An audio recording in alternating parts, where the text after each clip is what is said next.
Hello dear students, मेरा नाम अनिल कुमार श्रीवास्तव है। आज मैं जिस विषय पर चर्चा करने जा रहा हूँ वह टर्की और साइप्रस से रिलेटेड है। उसमें भारत भी शामिल है।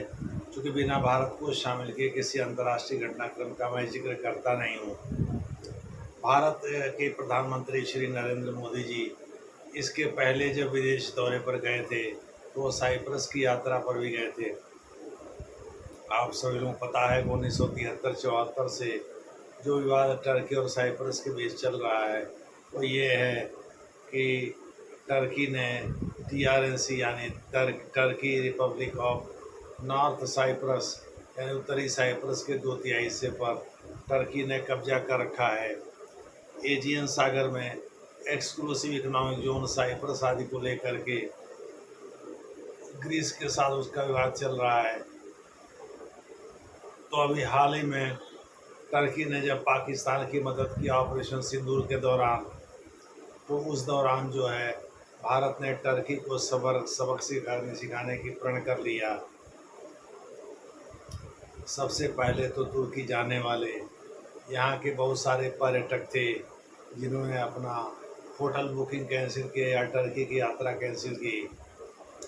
इसके साथ ही सेलेबी नामक एक कंपनी टर्की की थी जो कि ग्राउंड सिक्योरिटी से संबंधित थी यहाँ एयरपोर्ट पर, उसके कॉन्ट्रैक्ट को रद्द किया, जिसे अब न्यायालय अदालत ने भी उचित ठहरा दिया है।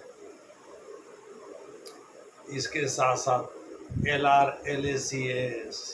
LACM ग्रीस को भारत ने अनौपचारिक बातचीत के दौरान जो है LR long range LACM land attack cruise missile offer किया है, जो कि एयरपोर्ट को ध्वस्त कर देता है, एयरपोर्ट को खोद देता है, गड्ढा बना देता है, जो कि माना जाता है ब्रह्मोस से अधिक खतरनाक है। चूँकि 1500 किलोमीटर के करीब इसकी रेंज है, इससे अधिक की रेंज है इसकी।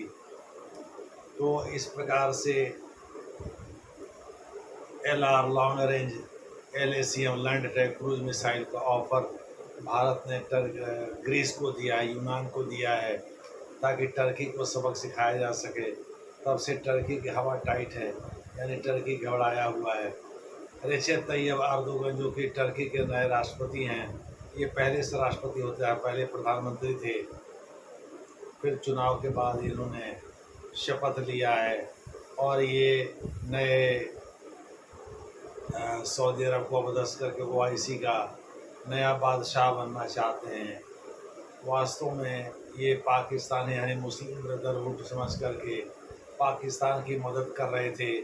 जब भारत और पाकिस्तान के बीच ऑपरेशन सिंदूर चल रहा था, यानी युद्ध चल रहा था, 4 दिन के युद्ध में टर्की और चीन ने अपने अपने तरीके से पाकिस्तान की मदद किया। टर्की ने एक्चुअली ड्रोन सिस्टम जितने भी थे उन सबको उड़ाने और भारत के खिलाफ उनका प्रयोग करने के में पाकिस्तान के इसका सहयोग किया, जबकि satellite based intelligence real data input उपलब्ध कराने में चीन ने पाकिस्तान की बहुत मदद किया।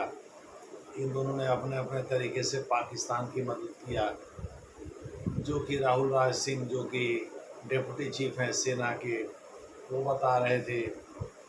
दूसरे शब्दों में भारतीय सेना ने चीन और टर्की के हाथ होने से इनकार नहीं किया। उन्होंने इसकी पूरी संभावना बताई है कि पाकिस्तान अकेले नहीं लड़ रहा था, पाकिस्तान के पीछे चीन और टर्की का हाथ था। और भारतीय सेना ने न केवल पाकिस्तान को पराजित किया बल्कि चीन और टर्की को भी पराजित किया।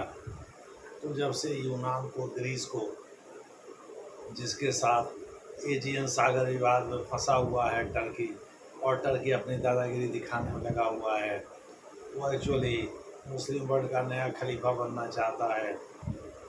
इसी वजह से वो पाकिस्तान की मदद कर रहा था। POK में भी उसका भारी भरकम निवेश है चीन के साथ।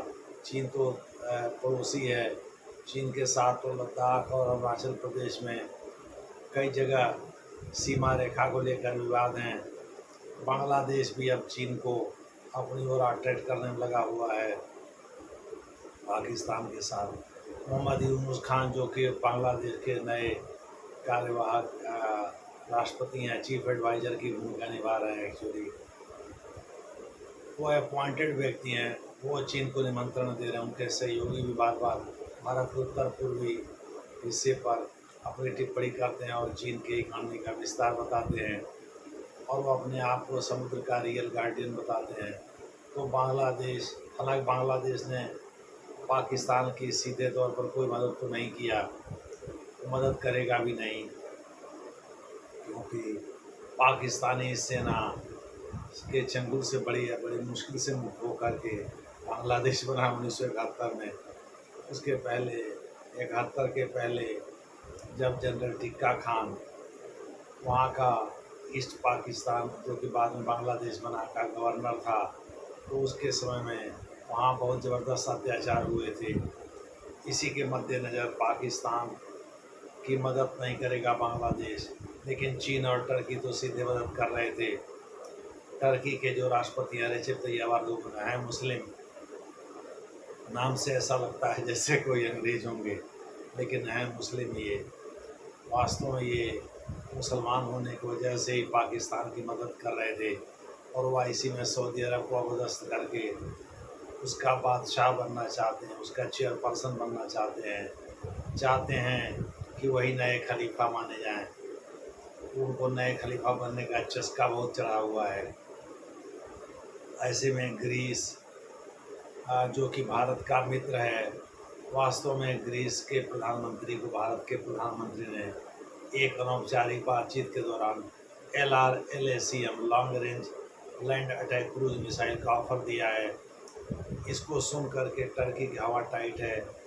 इसी पर यह वीडियो है, यानी टर्की घबराया हुआ कि भारत और क्या क्या कर सकता है।